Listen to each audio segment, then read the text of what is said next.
The most important crypto legislation, the Clarity Act, just got a huge inflation. Let's get right into it. On May 19th, an executive order was issued about fintech innovation. That's another huge win for Coinbase and the broader crypto industry. Section 4 specifically aims to give crypto companies like Coinbase or Kraken access to the Federal Reserve bank payment accounts. This is monumental because direct access to the Federal Reserve account is one of the key things that makes a company a bank. And with this, Coinbase and Kraken don't need banks for their business. Let me explain. Today, when you want to use Coinbase, you have to transfer your USD or fiat to Coinbase.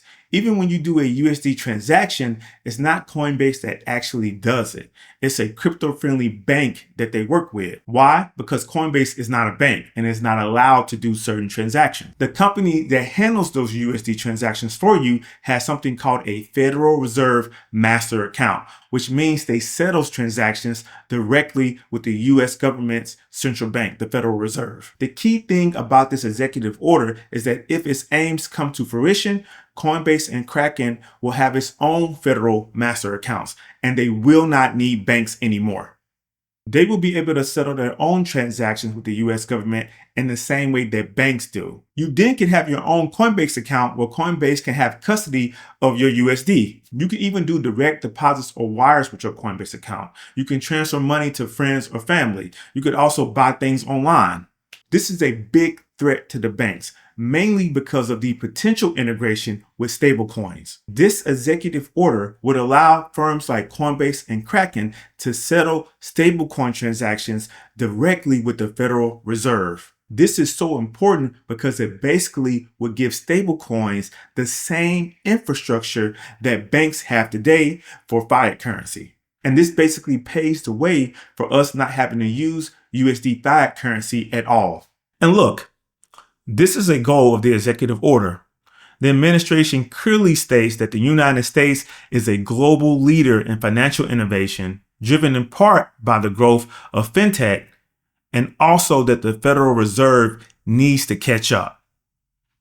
They need to update regulations to allow the integration of digital assets into traditional financial services and payment systems. One of the biggest advantages of the US economy is that it has some of the most innovative technology companies, whether it's a Facebook or Google or Apple or Amazon. So keeping this edge is actually a competitive advantage. But does this make Coinbase and Kraken banks? Well, it goes about 50% there. Let me explain. So I think the biggest thing is that they have central bank settlement because they have their own account. So there's zero credit risk because you settle directly with the federal government. You don't have to go through a bank.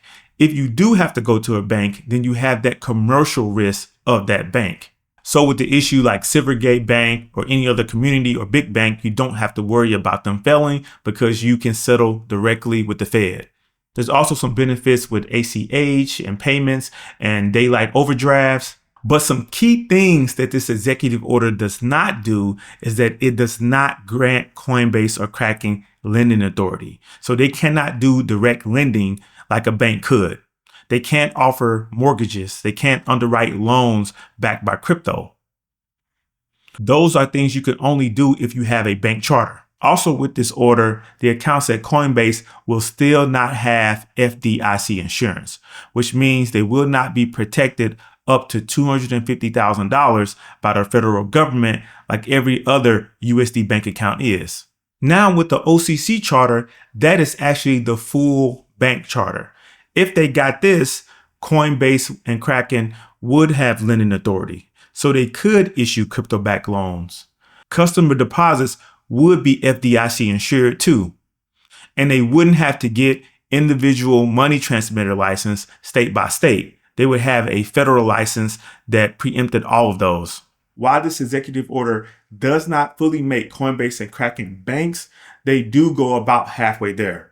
But what this executive order does do is that it does allow USD stablecoins to become more fully integrated into the financial system. And don't forget, both Coinbase and Kraken are both actually in the process right now of trying to obtain their OCC bank charters. So I'm sure you're wondering, why is the current administration doing this?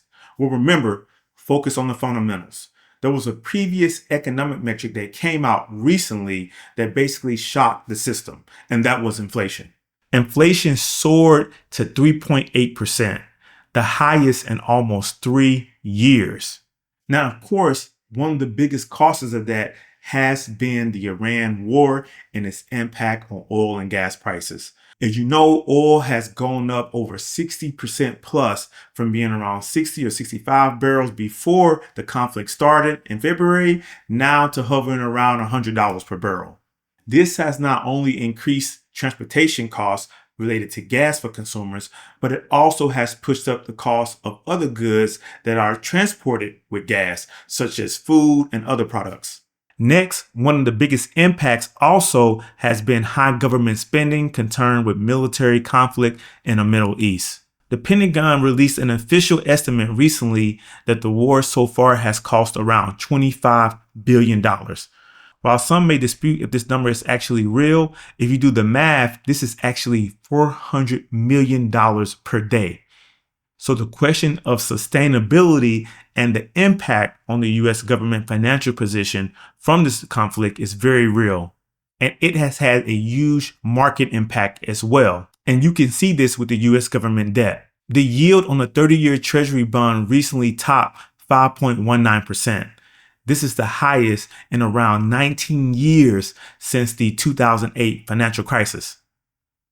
When long-term treasury rates go up, like the 10-year or the 30-year, what that means is that investors are requiring a higher yield for longer-term maturities because they expect higher inflation longer-term in the future. And if they're going to buy a 10-year bond, they need a high enough interest rate to compensate them for that loss in purchasing power that's going to come from expected higher inflation. And when long-term treasuries go up like the 10-year or 30-year, it just doesn't affect the U.S. government, which has to pay more interest. It also affects the broader economy. Mortgage rates goes up, auto loan rates goes up, student loans go up.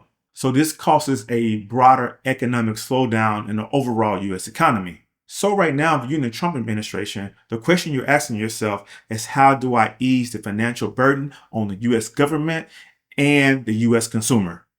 Well, for U.S. debt, it's a function of supply and demand. The more demand, the higher the price and the lower the interest rate. So how can we increase the demand for U.S. debt? And that's where stablecoins come in. You remember in the previous video, I broke down how the Genius Act requires that every USD stablecoin is backed by U.S. government issued assets, such as T-bills or T-bonds, which basically means that most stablecoin issuers like Circle for its USDC coin is buying U.S. treasuries to back its stablecoins. And with the stablecoin market now at 300 billion plus, stablecoin issuers have now become one of the biggest buyers of U.S. government debt. So as stablecoins become more widespread around the world and integrated into the global financial system, that actually increases the buying pressure for more U.S. debt and potentially helps keep some of those interest rates down. And this is something the U.S. government is acting on swiftly. Even with the executive order that just came out, the president noted that he wanted to remove barriers to entry within 3 months to immediately allow crypto and fintech firms access to the federal master payment accounts. And this makes perfect sense because time is of the essence. The U.S. government is currently struggling with massive military spending, high inflation at 3.8%, way past the Fed's target of 2%, and some of the highest long-term interest rates in almost 20 years. And this is why I believe with this inflation boost, it dramatically increases the chance of the Crypto Clarity Act getting passed very soon. You will have executive branch forceful pressure to get something through to ease the financial burden on the U.S. government and the U.S. consumer. And that's what's the angle on how inflation pressures and economic pressures are actually increasing the chance of the Crypto Clarity Act getting passed relatively soon. But what are your thoughts? If you enjoyed this video, believe it has some valuable insights, hit the subscribe button, turn on those notifications, and I'll see you next time.